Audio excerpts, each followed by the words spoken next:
The flame spreads with terrible, luminous haste. A dozen houses nearby are laid to waste. Desperate people race from the wells to the rack. They strive ere dawn through to dusk to beat back the choking smoke and the fire's attack. Charybdis takes the lead of the effort in the streets near the galley, and ere long the creeping flames are made to flee. With his staff, Wraith lends his aid with spells of cold, alone against the slithering blaze but bold. Another block he holds. In freezing silent his last scorched road he finds two ash-clad skeletons who, mayhap, tried to flee ere they died to the terrible heat. Wraith walks on, till he sees Hope's arm at his feet, and knows it is old Merryweather he meets. Through long practice he staves back shock and grief. Then focusing, he waves his staff 6 times to save, if it proves meet, his friend. He implores the Lord of untimely ends, God of the murdered, his favour now lend. He is Gaulk the Glain, and any may call on him to raise one slain before their time. He may lend aid or refrain, and should he refrain, the murdered soul he keeps for a slave within his city, dark and deep, forever there to weep. Wraith knocks 6 times on his door and speaks the plea. His friend is thus assured life or misery, and Wraith must wait and see. 6 silent minutes pass. 1,000 thoughts, ghastly, gloomy, and crass, try to bite his mind as through him they all pass.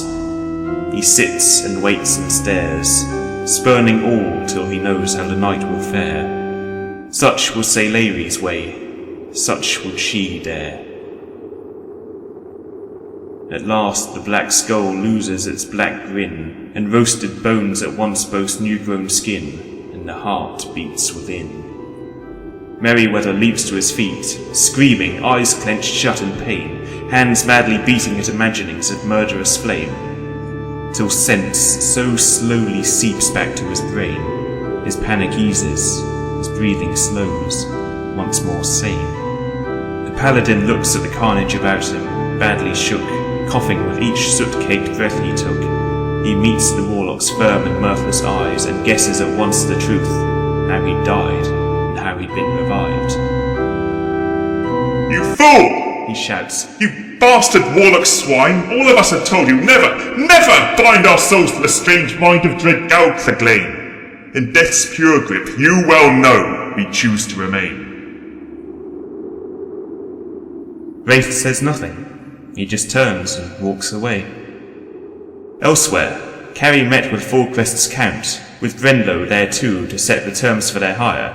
The ailing count lets them dictate as they wished. Near gone was his pride, worn down by his woe, also each time he vied against chances rude and sly.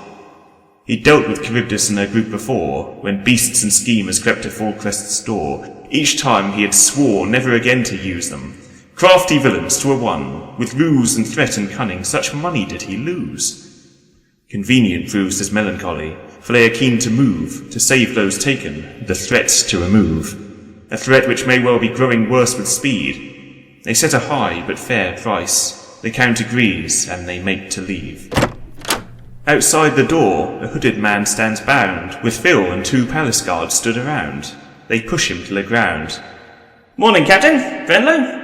I thought you'd be here. Allow me to show you what I've learned of Fallcrest's new foes." Unthinking, Phil slides to a shadowed corner, therein to hide, not liking the stares from a room's worth of eyes. "Yesterday's night, Merryweather and I marked 6 such as this, set on a man in the dark. 'Twould prove a fine lark. 3 attacked the paladin, no doubt they're dead. 3 more bound their victim and swiftly fled. I went where they did tread. To the graveyard they went, to a ruined gravedigger's house their course spent. There I attacked them, and 2 to death I sent. This one I subdued. Their victim I freed, who then promptly spewed his ale from last night over his shoes, then ran as fast as his hangover allowed back home. Then I came back and gave this cowled clown to the first guards I found." On hearing this, the count regained some steel, springing round his desk with sudden zeal. "Speak, you pustule zeal! Where is my daughter held? Why have you vermin taken her? For what fell purpose have you snatched her? Speak, else know your knell." The hooded man laughs. Your whelp has gone beyond your reach, you daft portly fool. Alive or dead, in time will craft a table from her bones and gift it thee. You cannot guess what's to come, but soon you'll see, you and all the meat. The Count draws back his arm to strike the man. His weak blow is neatly caught in Carrie's hand. No. Instead, make grand this swine's punishment. Let your guards find confessions through torment. Let your mages sift his mind with sorcerments. Carrie knew full well such a fanatic would likely not tell his secrets lightly. Such souls had hard shells. For Fallcrest's sake she counselled this action. Its fear-gripped people needed satisfaction from this evil faction. Meanwhile, we will speed to this house my rogue found.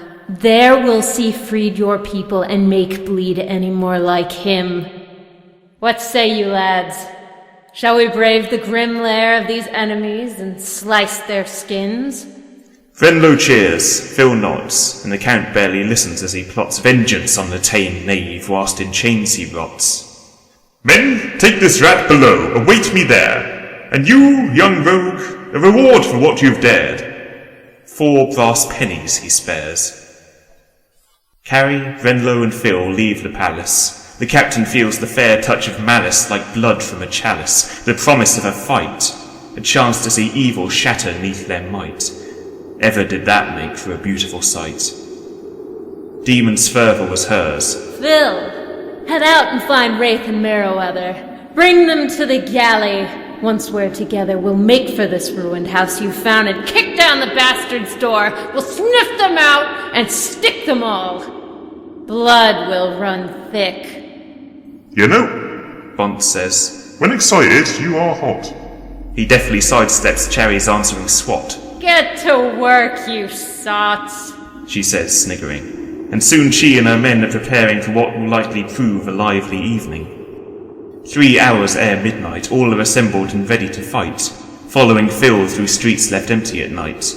Their eyes search broken windows and doorways, or hints of flashing steel caught in the moon's rays, yet nothing bars their way. They come, after a short walk, to the graveyard.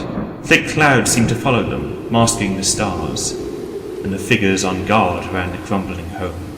Rotted strips of meat that clung to gnarled bones, the graveyard's denizens, no longer prone. Undead. Charybdis smirks. Who do they think we are, the witless Burks? Smiling wide, she draws her longsword and dirk. Merryweather and Wraith, go thin them out. The rest. Here she grins and gives her battle shout, a call to rend, slice, clanked. Her shout drives silence from the place of death, and halts a second ere she loses breath, though she does not rest, but moves to the flank, as holy tools and infernal magic burn rank bodies and tens. Of their mulch the ground soon stank. Grenlow laughs as down falls his axe, sacks flitter on putrid crowns, the Fallcrest's profaned dead whom he puts back down. Phil stands distant from the fray, but each bolt shot from his crossbow strikes a brain. One last jolt, then each target halts. Charybdis dances through the seeking claws, weaving her blades beneath the straining maws. Of heads she takes a score. These undead were flimsy, Bont speaks when all's won. I like this not, Carrie. Our foes scheme against us. This was too easy.